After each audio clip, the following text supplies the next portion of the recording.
महंगाई ये महज शब्द नहीं बल्कि आम आदमी का वो दर्द है जिसकी दवा आज तक नहीं बनी। घर से बाहर निकलते ही इस महंगाई से सामना होता है। इन दिनों पेट्रोल डीजल के दाम तेजी से बढ़ रहे हैं। शतक का आंकड़ा कब पार हो गया पता ही नहीं चला।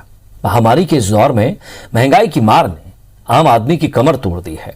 इधर सियासतदानों का अपना अलग ही गणित है और इसी में वो आम जनता को उलझा रहे हैं। लेकिन सवाल यह है कि आखिर ये महंगाई डायन काबू में कब आएगी? क्या जनता यूं ही बेहाल और बदहाल रहेगी?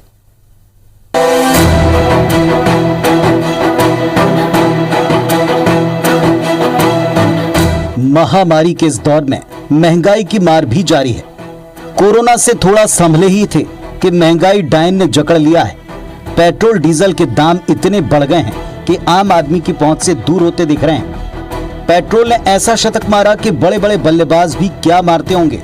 इन सारी बातों का लब्बो-लुबाब ये कि जनता इन दिनों बेहद परेशान है। उसे कुछ सूझ नहीं रहा, कहीं से राहत की कोई उम्मीद नहीं दिखती।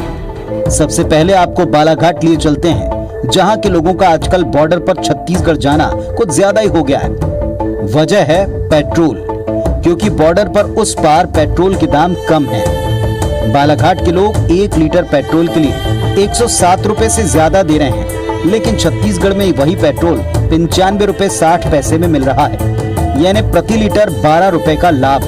वहीं दतिया के लोग इसी काम के लिए यूपी के झांसी का रुख कर रहे हैं। एमपी के बालाघाट जिले में आज पेट्रोल का रेट 106 रुपये पहुँच चुका है और मैं यहाँ 10 किलोमीटर दूर बस डलवाने आता हूँ पेट्रोल, तो मुझे यहाँ 95 रुपये 95 पॉइंट समथिंग में मुझे पेट्रोल मिल जाता है। 10 रुपये का अंतर है सर। एमपी में महंगा है, यूपी में सस्ता है, इसलिए लेंगे जहाँ प्रॉफिट मिलेगा वहीं से लेंगे। दूसरे राज्यों से पेट्रोल डीजल लाने के लिए केवल आम जनता ही परेशान नहीं है, बल्कि सरकारी अमला भी मजबूर है। इन दिनों भोपाल नगर निगम समेत कई अन्य निकाय उत्तर प्रदेश से डीजल खरीद रहे हैं। झांसी में नगर निगम को छूट के बाद डीजल 83 रुपए 50 पैसे में मिलता है, जबकि भोपाल में डीजल के दाम 96 रुपए 10 पैसे हैं। मतलब निगम को 12 रुपए 60 पैसे की प्रति लीटर बचत होती है। इतना ही नहीं, निगम भोपाल सिटी लिंक लिमिटेड की बसों के लिए डीजल बेच भी रहा है, वो भी बिना लाइसेंस। इस बारे में जब निकाय के मुखिया मंत्री भूपेंद्र सिंह से सवाल पूछा गया तो जवाब दिया गया कि निकाय गलत कर रहे हैं, उन्हें निर्देश जारी किया जाएगा। जबकि गृह मंत्री नरोत्तम मिश्रा तो इस मामले में अपना पल्ला झाड़ते ही नजर आए। ये विषय मेरी जानकारी में नहीं है, आज आपने बताया है, मैं नगर निगम से पता करूंगा और ये निर्देश जारी करूंगा कि मध्य प्रदेश से ही डीजल खरीदें। ये उचित नहीं है। अगर खबर सही है तो मुझे ऐसा लगता नहीं कि ऐसा होगा, और अगर है तो मध्य प्रदेश से ही खरीदा जाएगा। कांग्रेस इसके अलावा ट्वीट के अलावा कुछ कर भी नहीं सकती है, उन्हें करते रहेंगे। मौके की ताक में बैठी कांग्रेस इस मुद्दे पर हमलावर है।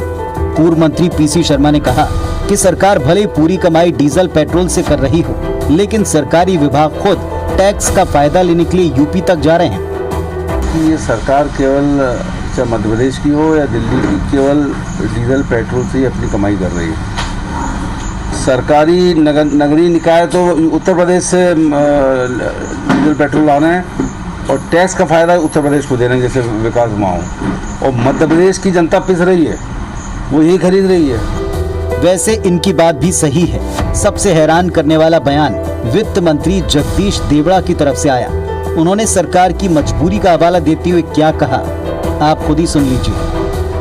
आखिर सरकार को चलाने के लिए, योजनाओं को चलाने के लिए कई बार सरकार को कड़े निर्णय लेना पड़ते हैं, और आखिर पैसा ले भी रहे टैक्स से तो जनता के लिए ही तो जा रहा है ना भाई। इसलिए मुझे लगता है कि समय समय पर प्रदेश सरकारें निर्णय लेती है। सियासत की बात तो हो गई, अब आपको इंदौर लिए चलते हैं, जहां के ट्रांसपोर्टर बेहद परेशान हैं, क्योंकि बढ़ते डीजल का भार उनकी जेब पर असर डाल रहा है। आलम यह है कि इंदौर में केवल 30 से 35% ट्रक चल रहे हैं। बीते 2 महीनों से बंद के चलते 200 करोड़ का नुकसान ट्रांसपोर्टर को हुआ है। कोरोना जो काल है वो उसके अंदर ट्रांसपोर्ट व्यापार और ट्रकों का बिजनेस तो पहले ही खत्म हो चुका था। ऊपर से डीजल मूल्य वृद्धि ने जो है इसकी कमर तोड़ के रख दी है। आज की तारीख में जो भी गाड़ियां चल रही है वो कॉन्ट्रैक्ट बेस की जो गाड़ियां हैं वही चल रही है, बाकी ओपन मार्केट की गाड़ियां 60 से 70% सब खड़ी है। कुल मिलाकर पेट्रोल डीजल के बढ़ते दाम आम आदमी से लेकर सरकारी अमले और ट्रांसपोर्टर तक को भारी पड़ रहे हैं। सबका बुरा हाल है। दूसरी तरफ सरकार कच्चे तेल के दाम में इजाफे का हवाला देकर आए दिन दाम बढ़ाती जा रही है। वहीं विपक्ष के अपने दावे हैं। अब सवाल ये उठता है कि इस बढ़ती महंगाई पर लगाम आखिर कब लगेगी, कैसे लगेगी, कौन लगाएगा, आम जनता को राहत कब मिलेगी।